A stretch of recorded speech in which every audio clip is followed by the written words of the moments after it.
Hello my friends, how's it going? So, quick tip in this video today, right? This is something I wish I knew 25 years ago when I was trying to get over the hump of the guitar, but couldn't. And here's the one trick that I wish I knew. Whenever you see a complicated guitar tab, right? And complicated is a relative term based on your skill level, and that's fine.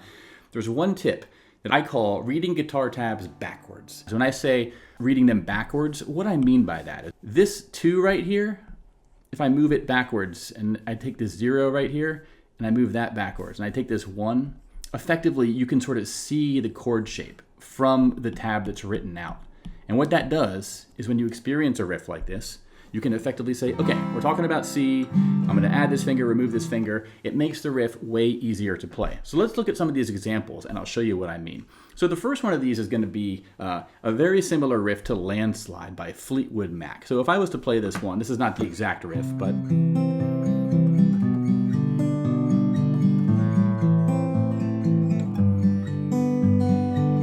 you just repeat. You can play it with a pick or with finger style. Let me show you how you would use this technique. If you were coming across this and you didn't have my lesson or something else to help you, effectively, I just sort of copied the exact tab here. Here's how I would approach this, right? First of all, if things are broken into measures, that's good. Measures are usually when chord changes are gonna happen, but here is the main idea. If we take these notes, and I'm gonna sort of make them gray again, just to sort of keep them from being too confusing here. What's going on here? If we do the backwards trick I talked about, we move this backwards, we move this 0 backwards, we move this 1 backwards, right? What do we get? That's a C major guitar tab. Now you also, again, could move this backwards and you could move these remaining ones backwards as well, but because they're already sort of accounted for, it doesn't change anything. Effectively, all these notes in this tab are just the C chord, sort of played one at a time in some picking order. Now, again, the benefit of this is it helps you know, hey, all I do for this entire measure is put my left hand in a C shape. Got it. That sort of takes care of the left hand. Then everything else you're doing is happening with the right hand. Let's look at this part over here. Now, what chord is this? You don't need to know the name of the chord necessarily, but like again, let's sort of let's make these a different color to sort of get them out of the way here, visually that is. And let's move them backwards. Starting with the bottom string, we just have this 2. It's already accounted for. Now we have a 0, and we have another 0, and we have a 3. Okay, now we have these other notes, but effectively these are just repeating what's already there, like I told you before, so nothing changes. And then effectively we have this. So let me sort of highlight this, and I'll highlight this C also, so you kind of see. Effectively what's going on here is this is a G over B. Now if you were to play this then, just practice these first 2 measures, the first thing I would recommend practicing is just worrying about the left hand chord changes. You can bring in the right hand picking pattern, or you could just strum it with your right hand. But effectively, you're definitely gonna need your left hand to be in these positions, okay? Let's go one more measure over here. What do we got? Let's again turn it gray just to get it out of the way and move them over. 0 stays a 0, we have a 2, you make this backwards as another 2, and then we have a 1. A funky looking 1, right? So, recognize that chord? A minor. Again, these notes over here are already accounted for, so we're not gonna necessarily, they're not gonna change anything. And then finally over here, you might be able to see this one yourself. Sort of move this backwards, move this backwards, move this backwards. What do we got? We have a G chord, okay? So if we go and just sort of finish the illusion here, so we have our chords written from left to right. We have a C, we have a G over B, and we have an A minor. So if you're learning this song, the first thing you would do, and I would sort of recommend this with all the songs I teach, is sort of take it step by step. What are the big picture elements you need to worry about? Well, the chords. We're going from a C to a G over B to an A minor to a G. And again, you could strum those with whatever strumming pattern you want. Or you could sort of pick it as it's shown. But your left hand is doing the same thing, whether you're strumming or you're doing finger style. Let's look at a different example where things change a little bit, right? Make it a bit more tricky. So this one is similar to Summer of '69 by Bryan Adams. So I'm going to copy it right here just so we can sort of play with this bottom version and you can keep the top version. So if you were to play this one,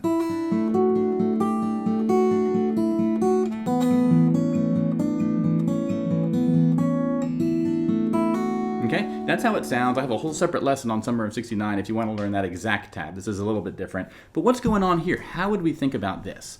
One thing I would recommend doing is breaking things into clusters. If you look for patterns, right? Our brains are wired to look for patterns as humans.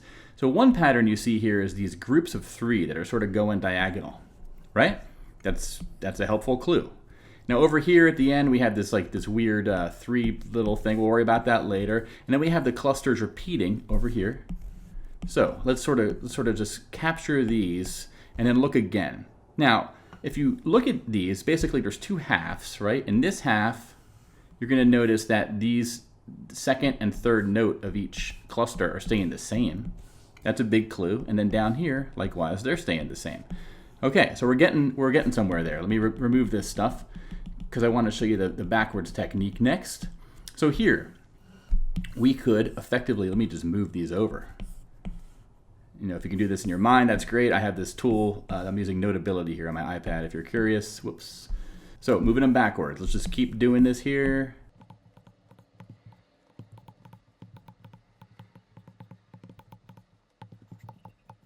All those D chords. sus2, regular D, D sus4, D, D sus2, D. Okay? So if you're learning this song effectively, you could look at this tab, you could sort of move all these backwards in your head, right? And effectively, you can get to the point just by looking at them, I get it. This is effectively a D sus2, go into a regular D, then the D sus4 and back, and so it goes, right? So over here it's same deal. This is an A, this is an A, and we're just effectively doing a sus2 thing and a sus4 thing, okay? And it repeats. So again, if you're learning this, what you would do is learn these chord shapes first. Don't worry about the picking.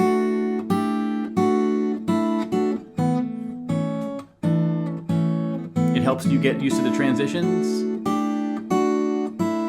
This transition from a D down to that A sus2 is a tricky one. Once you get comfortable with that,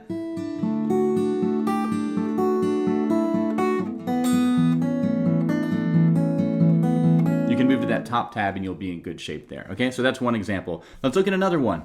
I want to move away from open position here. So this one is inspired by, but not the same, as The First Cut is the Deepest by Cat Stevens. So the full riff here.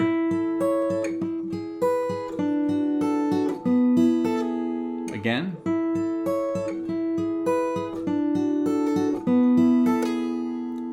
Okay, now let's move them backwards.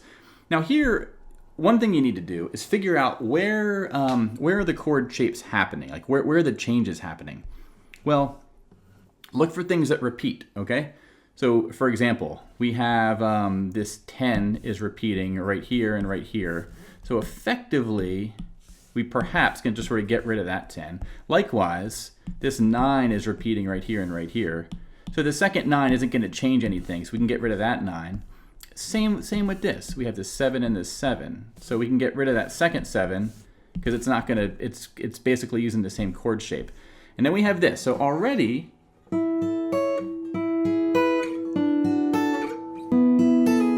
getting simpler, right? So what are the chord shapes? We just do them backwards. 10 over here, over here, over here, and then this one's a little bit tricky, so we're gonna have to figure out what's going on over here. But effectively, we're starting to get there, right? We have our 9-10-9, our 9-9-7, our 7-7-5, and then this one, it's 4-5, and is either 4-5-5. Now, what does this look like? This actually looks like, if you think about it, it's a D with that pinky added. So effectively, what's going on is this is the main chord. Sometimes, though, we're going to sort of have this 5th fret note here. I'll sort of move it over there. So we're going from this to this to this to this. But sometimes on this note right here, we're going to need to add this fifth string note. But effectively, this lets you take that riff, okay, and effectively we're just doing this 4-5-4, which is an E major triad, right? We know this is D, and we know if we go up a whole step up from D is E, so therefore this is an E triad. This would be E sus4. So that whole riff then.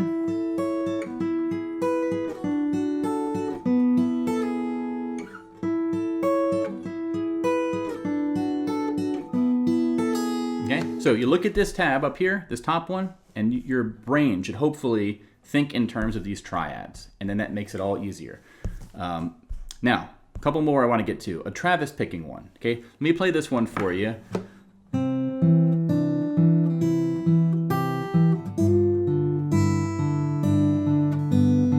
Again.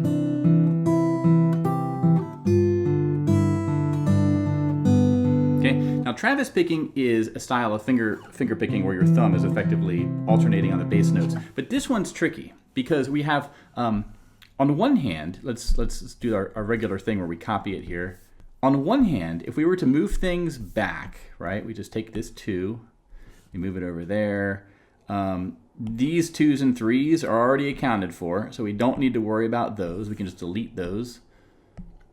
Now, what's going on here? Because we have this note that's added, and then these that are added. So effectively, let me separate these out so they're not at the same time. Effectively, look at this now. You hopefully can look at this and say this is effectively a C chord. This is just the missing note, but what's added? So we have a C, but we have this note and this note. So we have our regular C, 3rd fret, 2nd string, added sometimes, and then 3rd fret, thinnest string, added sometimes. Now, is that true? Let's check it, check our work. If we look at what's going on here,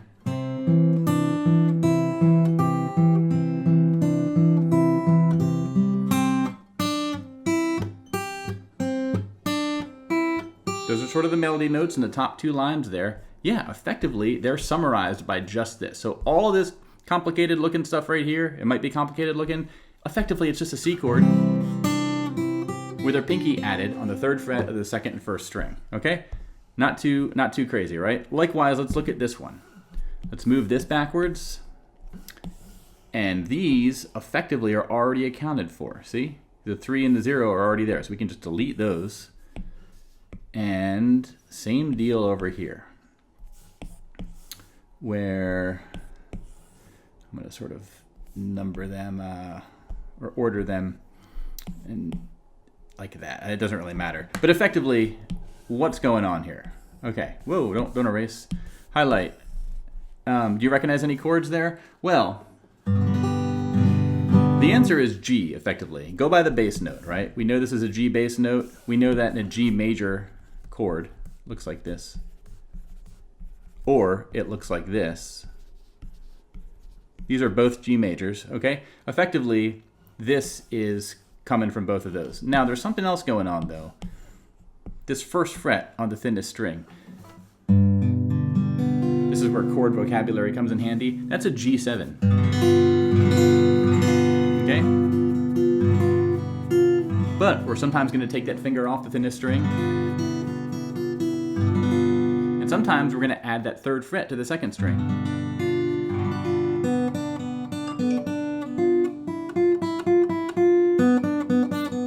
But effectively, that's what's going on. It's a G7 and a regular G. So look at it, C and our G7. And that's effectively what's going on with this Travis picking riff, okay?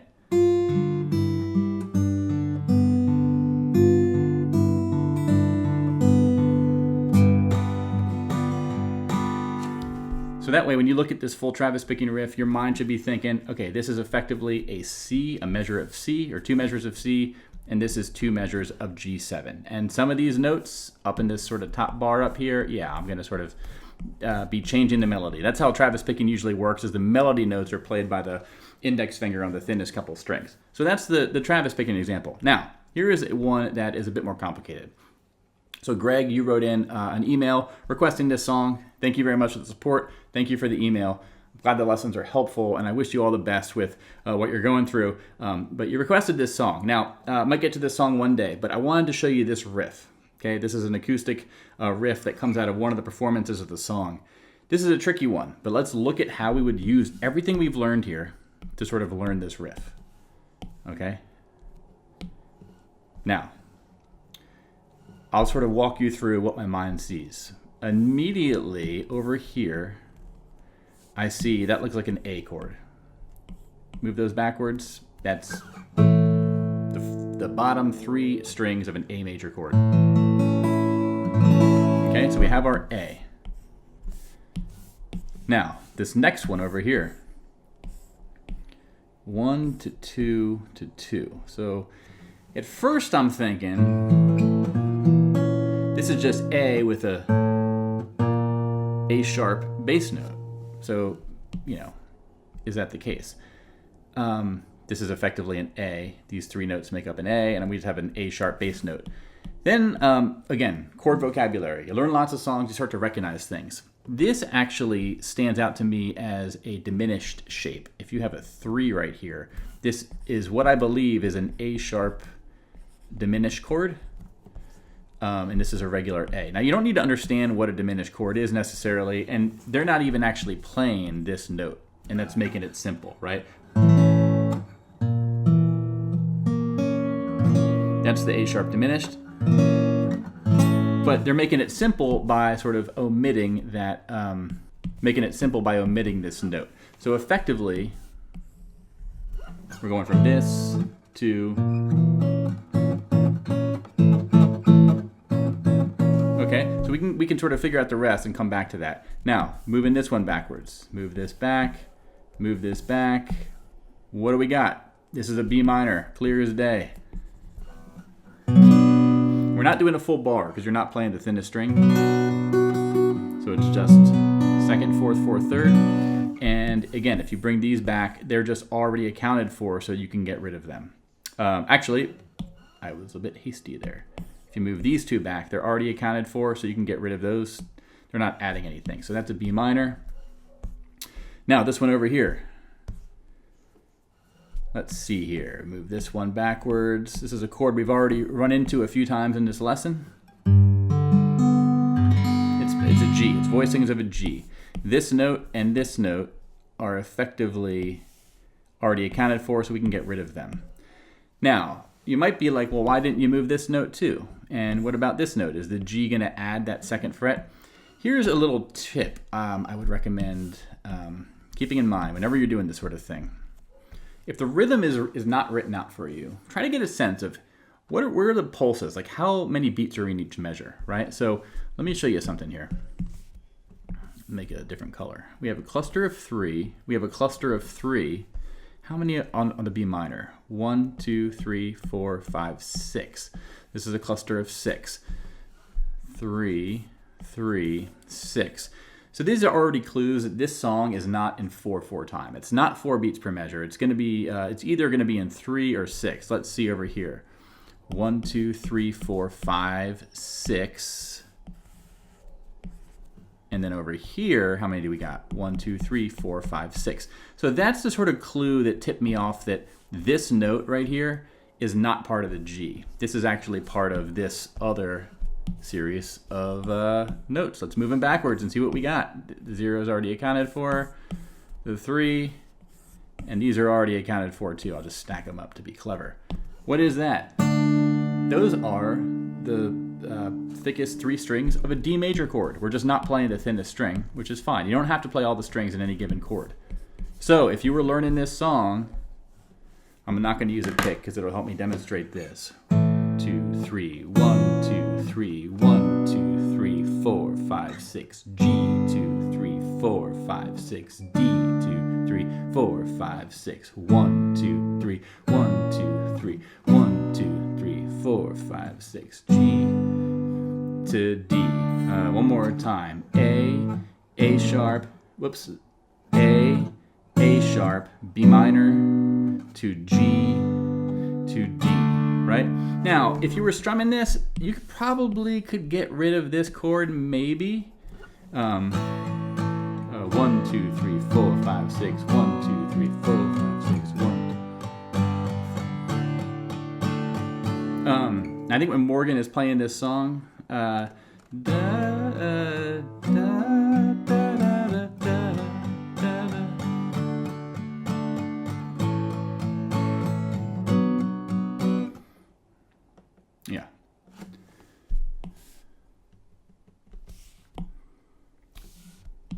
So if you wanted to strum this, or not worry about the exact picking pattern up there, you do that for 3 counts, you do that for 3, you do this for 6, you do this for 6, and this for 6. Now, I would have to look further into this song if it came to like, how would you strum that A sharp diminished, right? That's a bit trickier of a chord. Because we probably want to find a way to get away from strumming that if we want a simple strum along version. But maybe you could just do, this, right? Where we get rid of this one. And then how many beats would this A take up then? We got to sort of preserve what we got rid of as far as the counts, 6. So effectively this is going to be, this could be perhaps A, 2, 3, 4, 5, 6, B minor, 2, 3, 4, 5, 6, G, 2, 3, 4, 5, 6, D, 2, 3, 4, 5, 6, A.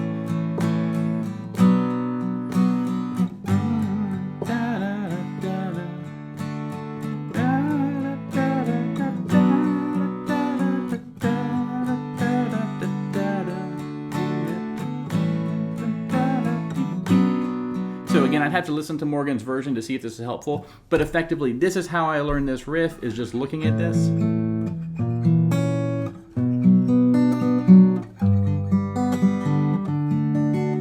Learn those chord shapes first. Okay, so this is the playground for what I was written up here, but I have this PDF available for you. It's on my Patreon page. Thanks to all of you who are supporting me. You already got this in your email inbox. You just click the link. It'll take it to you. You can print this out. But again, I want you to keep this trick in mind. Whenever you're looking at tabs that seem tricky, is just look at them, try to move the notes backwards in your mind and say, okay, effectively, what chord shape am I going to be in? It's a C chord shape. Maybe I add a note, take off a note, but effectively it's a C chord. That lets you sort of get through 80% of what you need to. You can worry about the flourish later, okay? That's my general tip for you. Thanks to all of you who are supporting me. Greg, I hope this is a helpful way to at least scratch the surface of that Morgan Wallen riff you asked about. But yep, get this one at my website, y'all. It's lesson 404, playsongnotes.com. Thanks to all very much for the support, and I'll see you in the next one. Bye-bye.